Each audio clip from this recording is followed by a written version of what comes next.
আল্লাহ রাব্বুল আলামিন বলেন, ওয়া হুয়া মাআহুম ইয ইউবাইয়িতুনা মা লা ইয়ারদা মিনাল কওল ওয়া কানা আল্লাহু বিমা ইয়ামালুনা মুহীতা। আল্লাহ পাক বলেন, তিনি তো ঠিক সেই সময়ও তোমাদের কাছে থাকেন যখন তোমরা নিজেদের ঘরের মধ্যে বসে কোনো এক জায়গায় বসে আল্লাহর মর্জির খেলাফ পরামর্শ করো, আল্লাহ তখনও তোমাদের কাছে থাকেন। আল্লাহর ইহাতা থেকে, আল্লাহর কর্তৃত্ব থেকে বেরিয়ে যাওয়ার কোনো উপায় নাই। সুতরাং গোপনে বলেন, প্রকাশ্যে বলেন, যেভাবেই যা কিছু করা হোক না কেন, আল্লাহর কাছে আমাদের সমস্ত অপরাধগুলি ধরা হয়ে যায়। আর এটাই হচ্ছে ইমানের সীমা পরিসীমা। তিলকা হুদুদাল্লাহ ফালা তা'তাদুহা, তিলকা হুদুদুল্লাহ, এটাই হচ্ছে আল্লাহর সীমানা। ইমানের এই সীমারেখা বজায় রেখে ইমানের উপরে মজবুত করে কোনো ব্যক্তি, পরিবার, সমাজ, রাষ্ট্র যদি তৈরি হয়, তাহলে সেই সমাজই শান্তি আসে, সেই সমাজই আরাম আসে, সেই রাষ্ট্র শান্তিপূর্ণ হয়, সেখানে দিন কায়েম হয়, মানুষ সুখ সমৃদ্ধি খুঁজে পায়। ভয় নাই। আল্লাহ পাকের উপর ঈমান আনলে পরে কলিজার ভিতরে দুর্জয় সাহসের সৃষ্টি হয়ে যায়, কোনো ভয় অন্তঃকরণে তার থাকে না। আল্লাহ পাক সাহায্য করেন। আর আল্লাহর উপরে ঈমান আনলে পরে রব্বুল আলামিন বলেছেন, ইয়া আইয়ুহাল্লাযীনা আমানু হাল আদুল্লুকুম আলা তিজারাতিন তুনজিকুম মিন আযাবিন আলীম। এমন একটা ব্যবসার কথা কি বলবো না, যে ব্যবসায় তোমাদেরকে জাহান্নামের আযাব থেকে বাঁচায় দেবে। তার প্রথম কাজই হলো আল্লাহর প্রতি ঈমান আনা। ঈমান আনলে পরে এই সমস্ত গুণ তৈরি হয়ে যায়। আর ঈমানে সবচাইতে উপকৃত হয় সমাজের লোকেরা, রাষ্ট্রের লোকেরা, পরিবারের লোকেরা, দেশের মানুষ উপকৃত হয় মুমিনদের দিয়ে ঈমানের কারণে। তার কারণ হলো, একজন মুমিন, একজন ব্যক্তি যখন ঈমানদার হয়, মুমিন হয়ে যায়, আল্লাহর প্রতি যখন প্রগাঢ় বিশ্বাস তার এসে যায়, তখন সেই ব্যক্তি নৈতিকতার মান তার বেড়ে যায়। জোরে বলেন সুবহানাল্লাহ। নৈতিক চরিত্রের উপরে সে প্রতিষ্ঠিত হয়, সে মিথ্যা বলতে সাহস পায় না। মুমিন ব্যক্তি মিথ্যা বলতে সাহস পায় না। কেন পায় না? মিথ্যা বলতে সাহস পায় না, ঠকাতে সাহস পায় না, ওজনে কম দিতে সাহস পায় না, শয়তানি বদমাশি করতে সাহস পায় না। তার কারণ হলো, আল্লাহ পাক বলে দিয়েছেন, মুমিন কোরআনের ভিতরে পড়েছে, ইয ইয়াতালাক্কাল মুতালাক্কিয়ানি আনিল ইয়ামিনি ওয়া আনিশ শিমালি কঈদ। দুজন নিয়ন্ত্রণকারী ফেরেশতা তোমার ডানে এবং বামে বসে বসে তোমাকে নিয়ন্ত্রণ করছে। কোথায় যাও, কি করো, এই ফেরেশতারা বসে বসে সব দেখতেছে। মা ইয়ালফিযু মিন কাওলিন ইল্লা লাদাইহি রাকীবুন আতীদ। মানুষ এমন কোনো কথা বলে না যা ফেরেশতারা রেকর্ড না করে, সব রেকর্ড হয়ে যায়। তাই মুমিন ব্যক্তি দায়িত্বহীন কথা বলতে পারে না। মুমিন ব্যক্তির চরিত্র ভালো হয়ে যায়। সে যে কথা বলে বুঝে শুনে কথা বলে, সে যে ওয়াদা করে বুঝে শুনে ওয়াদা করে। যেহেতু সবকিছুর জবাব কিয়ামতে দিতে হবে। কোথায় দিতে হবে? কোথায় দিতে হবে? কিয়ামতে আল্লাহর দরবারে জবাব দিতে হবে। মহান আল্লাহ রাব্বুল আলামিন বলেছেন, ওয়ালাকাদ খালাকনাল ইনসানা ওয়া না'লামু মা তুওয়াসবিসু বিহি নাফসু। মানুষ সৃষ্টি করেছি আমি, তার অন্তঃকরণের ভিতরে ওয়াসওয়াসা কি হয় আমি জানি। এই জন্য মুমিনেরা মনের ভিতরে কোনো খারাপ কল্পনাও করতে পারে না। খারাপ কল্পনা করলেও তার হিসাব দেওয়া লাগবে আল্লাহর কাছে। কার কাছে? ওয়াইন তুবদু মিন আনফুসিকুম আও তুখফুহু ইউহাসিবুকুম বিহিল্লাহ। আল্লাহ বলেন, মনের মধ্যে যে সব কল্পনা করো তা প্রকাশ করো আর গোপন রাখো, ওইটার হিসাব নিব আমি আল্লাহ পাক। কিয়ামতের দিন আমার কাছে হিসাব দিতে হবে। বন্ধুগণ, এই জন্য মুমিন যারা, মুমিনদের চরিত্র প্রতিষ্ঠিত হয়, মুমিনদের ধারণা থাকে যেখানেই যাই না কেন, যেখানেই বসি না কেন, সেখানেই আল্লাহ, আল্লাহ ছাড়া কোনো জায়গা নাই। আছে নাকি? আছে। আল্লাহ পাক বলেন, মা ইয়াকুনু মিন নাজওয়া সালাসাতিন ইল্লা হুয়া রাবিউহুম। তোমরা যেখানে তিনজন মিলে পরামর্শ করো, মনে রেখো তিনজন নও, ওখানে চতুর্থ সত্তা আমি রব্বুল আলামিন তোমাদের কাছে আছি। সব শুনি আর দেখি। পাঁচজন যেখানে হও সেখানে আমি ষষ্ঠ। এর থেকে যদি কম হও, এর থেকে যদি বেশি হও, বান্দারে তুমি আছো যেখানে আমি আল্লাহ আছি সেখানে। উপায় নাই, সব জায়গায় আমি দেখতে পাচ্ছি। শুধু তাই নয়, রাত্রিবেলায় মানুষেরা গোপনে পরামর্শ করে, করে না? করে কিনা? রাতে রাতে পরামর্শ করে, এক জায়গায় বসে, হলের মধ্যে, পাহাড়ের মধ্যে কোন জায়গায় বসে পরামর্শ করে। কি পরামর্শ? ইসলামী আন্দোলনের লোকদের মারবে, কোথায় তাদের ধরবে, কোথায় তাদের অত্যাচার করবে, এই সমস্ত পরামর্শ করে। আল্লাহ পাক বলছেন, শুনুন, কোন প্রস্তুতি ছাড়া জমিদার হোক, রাজা বাদশাহ হোক, 20 জন মানুষের খাবার 20 রকমের দিতে পারে না। আর আল্লাহ এমন রহমান, এই পৃথিবীর লক্ষ কোটি কোটি জাতির প্রাণীকে কোটি কোটি রকমের খাবার আল্লাহ রব্বুল আলামিন পরিবেশন করতেছেন। সাপের খাবার একরকম, ব্যাঙের খাবার আর এক রকম। ব্যাঙে যা খায় সাপে তা খায় না, সাপে যা খায় ব্যাঙে তা খায় না। হাতির খাবার, গন্ডারের খাবার, ভল্লুকের খাবার, বাঘের খাবার, সিংহের খাবার, মানুষের খাবার, ছাগলের খাবার, মুরগির খাবার, মশার খাবার, সারপোকার খাবার, সমস্ত খাবার ভিন্ন ভিন্ন।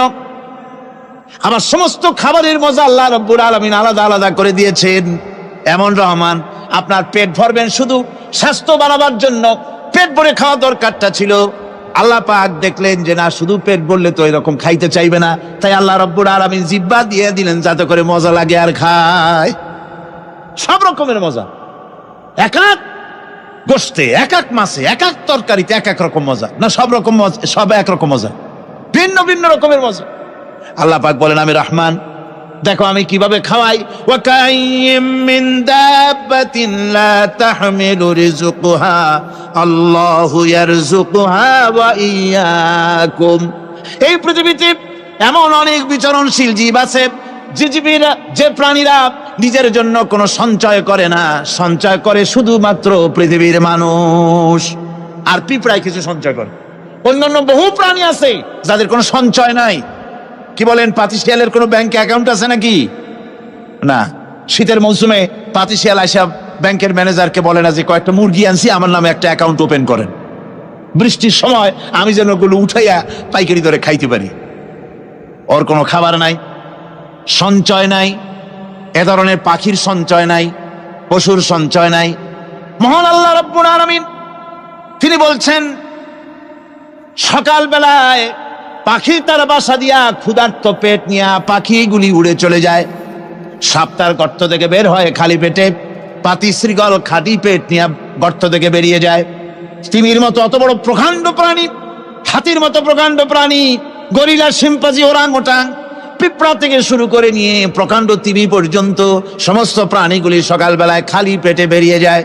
সারাদিন ঘোরাঘুরির পর আল্লাহ সুবহানাহু ওয়া তাআলা বলেন, সন্ধ্যাবেলায় সমস্ত প্রাণীর পেটগুলি ভরে আমি আল্লাহ তাদের বাসায় ফিরাইয়া দেই। আমি রহমান, এভাবে করে আমি আল্লাহ রাব্বুল আলামিন খাবারের বন্দোবস্ত করি, পড়ার বন্দোবস্ত করি, থাকার ব্যবস্থা করি। ইয়া আইয়ুহান নাসু যুকুরু নি'মাতাল্লাহি আলাইকুম হাল মিন খালিকিন গায়রুল্লাহ ইয়ারযুকুকুম মিনাস সামাই ওয়াল আরদ। ও পৃথিবীর মানুষেরা, ওই আল্লাহর স্মরণ করো, আল্লাহর নিয়ামতের শুকরিয়া আদায় করো যে আল্লাহ তোমাকে আকাশ থেকে, জমিন থেকে রিজিক দেন। ওই আল্লাহ ছাড়া আছে কি কেউ যে তোমাকে আকাশ থেকে রিজিক দেয়, জমিন থেকে রিজিক দেয়? লা ইলাহা ইল্লা হুয়া ফান্না তুফাকুন। ওই আল্লাহ ছাড়া কোনো ইলাহা নাই, কেন তোমরা বিভ্রান্ত হও? সেই আল্লাহর দিকে ফিরে আসো। আল্লাহ বলছেন, এভাবে আমি সমস্ত পৃথিবীর মানুষের রুজি রুটির বন্দোবস্ত করি, সমস্ত প্রাণীর রুজি রুটির ব্যবস্থা করি। আমি সেই রহমান। সুবহানাল্লাহ বিহামদিহি। ওয়া ইলাহুকুম ইলাহু ওয়াহিদ লা ইলাহা ইল্লা হুয়ার রাহমানুর রহিম। এই হচ্ছেন তোমাদের আল্লাহ। সুবহানাল্লাহ। আল্লাহ বলছেন, ওয়া ইলাহুকুম ইলাহু ওয়াহিদ, তিনি হচ্ছেন এক আল্লাহ, এক ইলাহ, যিনি ছাড়া কোনো ইলাহ নাই। তিনি হচ্ছেন রহমান। তিনি কি? রহমান। তিনি হচ্ছেন রহিম। তিনি তোমাদের সব কিছুর ব্যবস্থা করে দিয়ে থাকেন, কোনো জিনিস তোমাদেরকে বঞ্চিত করেন না। এই রহমান এমন রহমান যিনি তোমাদের সমস্ত নিয়ামত পূর্ণ করেন। আর রহমান এমন রহমান যে শুধু আপন আপন লোক দেখে তালাশ করে করে দেয় না, সকলকে দেয়। যারা নামাজ পড়ে তাদের দালানকোটা বেশি হয়, যারা তাহাজ্জুদ পড়ে তাদের ব্যাংকে টাকার অভাব নাই, যারা হজ করে যাকাত দেয় তারা টাকার জ্বালায়, পয়সা কড়ির জ্বালায় অস্থির। এরকম নাকি? না, বরং নামাজ রোজা হজ যাকাত যারা করে বেশি খাঁটি মুসলমান, তাদের অভাব অভিযোগ আরো বেশি। যাদের কাছে নামাজ নাই, রোজা নাই, আল্লাহ পরকালের চিন্তা নাই, তাদের টাকা পয়সা, সোনা দানা, জায়গা জমিন, সৌন্দর্য, সুখ আর আরো অনেক বেশি, বরং এদের কম। আপন লোকের চাইতে শত্রুকে বরং আল্লাহ পাক বেশি দেন। আপন লোক মানে যারা দিনদার, ইমানদার, পরেজগার, নামাজি, এরা বরং কম পায়, ওরা বরং বেশি পায়। এমন কেউ নাই পৃথিবীতে শত্রুকে ডেকে বলবে আয় তোরেও দেই, কেউ নাই, একমাত্র আল্লাহ রব্বুল আলামিন যিনি সকলকে দেন। যত শিক্ষা আল্লাহ দিয়েছেন, যত দয়া আল্লাহ বান্দাকে করেছেন, সবচাইতে বড় দয়া কোরআন শিক্ষা দেওয়া। জোরে কান সুবহানাল্লাহ। যত দয়া, যত নিয়ামত, যত রহমত আল্লাহ বান্দাকে করেছেন, তার মধ্যে শ্রেষ্ঠ রহমত, শ্রেষ্ঠ দয়া, শ্রেষ্ঠ করুণা মানুষের জন্য, আল্লাহর এই পৃথিবীর মানুষের জন্য সবচাইতে শ্রেষ্ঠ দয়া কি? জোরে বলেন কি? কোরআনের শিক্ষাই হচ্ছে আল্লাহ পাকের এই মানুষের জন্য সর্বশ্রেষ্ঠ দয়া। আমার বন্ধুগণ, কোরআনে কারিমে রব্বুল আলামিন বলেন ফাআনজালাল্লাহু সাকিনাতাহু আলাইহি ওয়া আইয়াদাহু বিজুনুদিন লাম তারাওহা। আল্লাহ পাক তার মনের মধ্যে গভীর প্রশান্তি এবং স্বস্তি দান করলেন, আর এমন সৈন্য দিয়ে সাহায্য করলেন যে সৈন্যদেরকে তোমরা দেখতে পাও না। এভাবে করে রব্বুল আলামিন মুমিনদের বিপদে আপদে মুসিবতে সব সময় আল্লাহ পাক মুসলমানদেরকে সাহায্য করেছেন। জোরে বলেন সুবহানাল্লাহ। মুমিনদের সাহায্যকারী আল্লাহ। তাই ইসলামী আন্দোলনের সাথে যারা আছে, যারা কর্মী, যারা নেতা, যারা মুমিন, যারা ঈমানদার, মেঘের মতো প্রচন্ড কালো মেঘ হয়ে চতুর্দিক থেকে অন্ধকারের মতো সে এসেছে বিপদ, কোন বিপদ না। আল্লাহ পাক সাহায্যকারী। কে সাহায্যকারী? জোরে বলেন সাহায্যকারী কে? আল্লাহ সুবহানাহু ওয়া তাআলা, তিনি সাহায্য। জান্নাতের মধ্যে আল্লাহ পাক হুরদের সঙ্গে জান্নাতীদের বিয়ের ব্যবস্থা করে দিবেন। কোরআনে কারিমে আল্লাহ পাক বলেন মুত্তাকিইনা আলা সুরুরিন মাসফুফাতিন ওয়া যাওয়াজনাহুম বিহুরিন ঈন। সামনাসামনি ভাবে সাজানো সারি সারি আসন সমূহের উপর তারা ঠেস লাগায় বসে থাকবে, আর আল্লাহ রাব্বুল আলামিন হুরদের সাথে জান্নাতীদের বিয়ের ব্যবস্থা করে দিবেন। যেসব হুরের সঙ্গে বিয়ে হবে তাদের আল্লাহ পাক বিবরণ দিচ্ছেন কি রকম হবে তারা। লাম ইয়াতমিসহুন্না ইনসুন ওয়ালা জান। এর পূর্বে জিন এবং ইনসান এদেরকে কেউ স্পর্শ করে নাই। কি রকম তারা? কাআন্নাহুন্নাল ইয়াকুতু ওয়াল মারজান। যেমন ঝিনুকের ভিতরে মণিমুক্তা থাকে, এইভাবে আল্লাহ পাক তাদেরকে পবিত্র করে রেখে দিয়েছেন। আমার প্রিয় ভাইরা, আল্লাহ রাব্বুল আলামিন কোরআনে কারীমের ভিতরে বলেছেন ফাবিআইয়ি আলা'i রাব্বিকুমা তুকাযযিবান। জান্নাত দান করে আল্লাহ পাক এবার জান্নাতীদেরকে সম্বোধন করে বলবেন ইয়া ইবাদি লা খাউফুন আলাইকুমুল ইয়াওমা ওয়ালা আনতুম তাহজানুন। হে আমার বান্দারা, লা খাউফুন আলাইকুমুল ইয়াওম, আজ আর কোনো ভয় নাই। সুবহানাল্লাহ, সুবহানাল্লাহ। আজ আর কোনো ভয় নাই, কোনো চিন্তাও নাই, আরামে এই জান্নাতের মধ্যে বসবাস করো।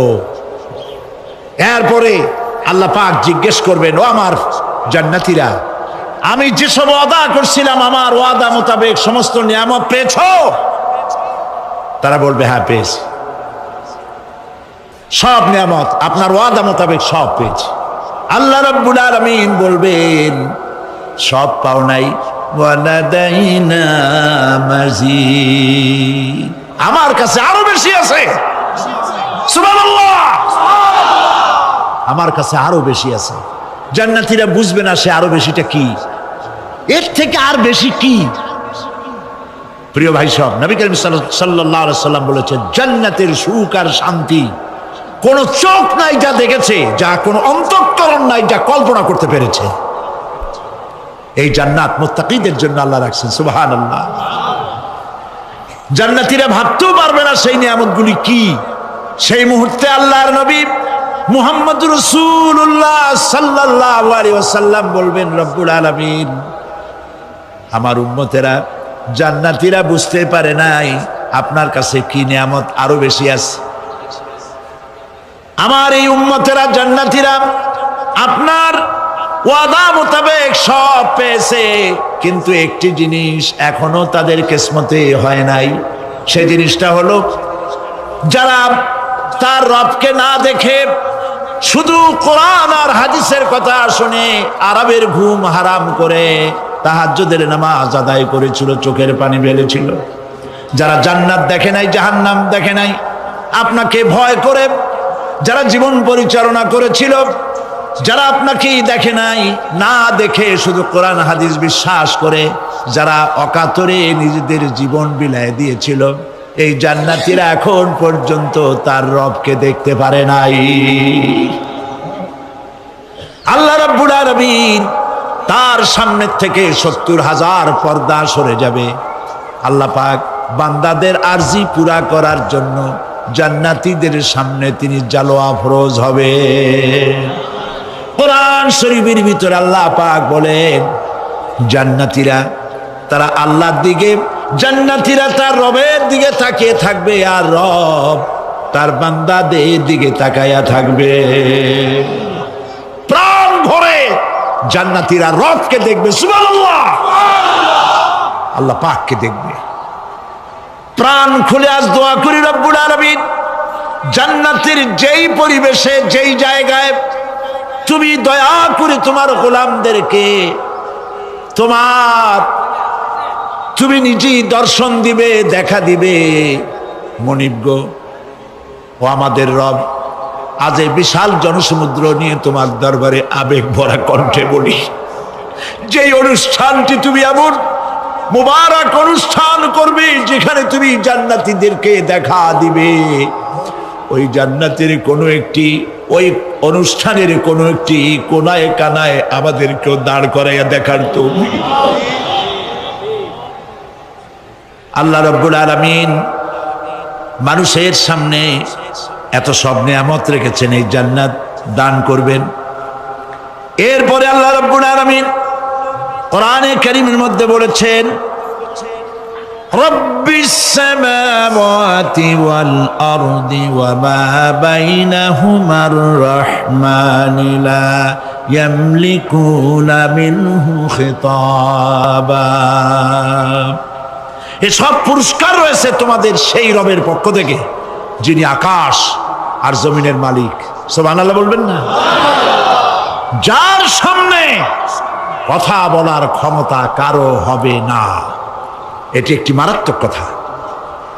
কিয়ামতের দিন আল্লাহর দরবারে কেউ কথা বলতে পারবে না আল্লাহর নির্দেশ ছাড়া।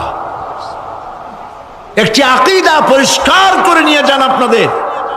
সে আকীদাটা এভাবে পরিষ্কার করুন, কোন পীর সাহেব, কোন খাজা বাবা, কোন মাওলানা, কোন মুহাদ্দিস, কোন বুজুর্গ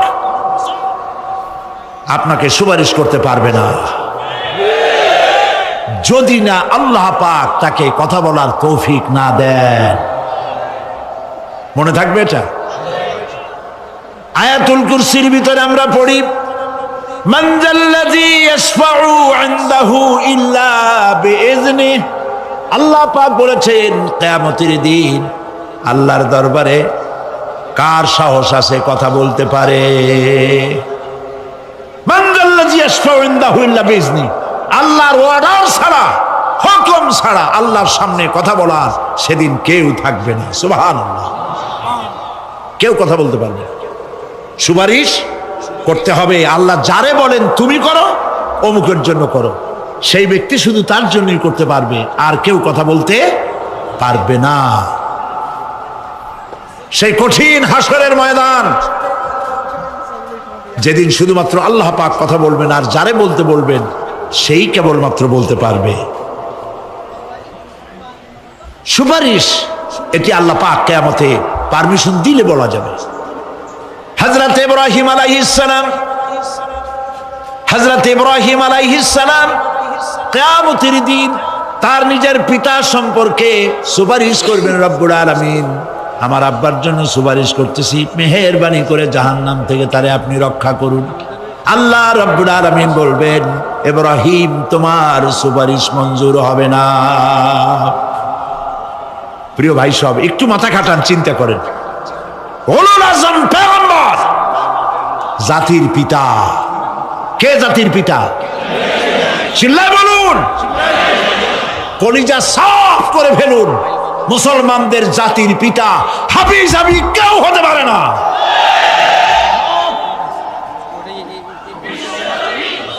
মিল্লাতা আবিকুম ইব্রাহিম, ইব্রাহিম আলাইহিস সালাম এই মিল্লাতের পিতা। সুবহানাল্লাহ। হযরত ইব্রাহিম আলাইহিস সালাম কিয়ামতের দিন বলবেন, আল্লাহ আমার আব্বার জন্য সুপারিশ করছি। আল্লাহ পাক বলবেন মঞ্জুর হবে না। আজর তোমার পিতা হতে পারে, কিন্তু আমার খলিলকে আগুনে ফেলার জন্য নমরুদকে সে সহযোগিতা করেছে, আমি তোমার পিতাকে ক্ষমা করব না। নবী করিম সাল্লাল্লাহু আলাইহি সাল্লামকে সাহাবায়ে কেরাম জিজ্ঞেস করেছেন, হে রাসূল, আপনার আব্বা এবং আম্মার অবস্থা কি হবে? নবী করিম সাল্লাল্লাহু আলাইহি সাল্লাম কেঁদে ফেলেছেন, সব বলেছেন, আমি তাদের কোনো উপকারে আসব না। আল্লাহু আকবার। আপনি মনে করছেন নাকি যে ইয়া নবী সালাম আলাইকা বলি অমনি নবীর সুপারিশ পাবেন? এত সহজ। কতগুলা রসগোল্লা খাইলেন আর বড় একটা মিছিল করলেন আর অমনি চলে যাবেন? পৃথিবীর সব মানুষ, সাহাবায়ে কেরাম বাদ দেন, পৃথিবীর সমস্ত মানুষ একত্রিত হয়ে আবু তালেব রাসূলুল্লাহকে যে ভালোবেসেছেন, ওর 1000 ভাগের 1 ভাগও সারা দুনিয়ার মানুষ রাসূলুল্লাহকে ভালোবাসতে পারবে?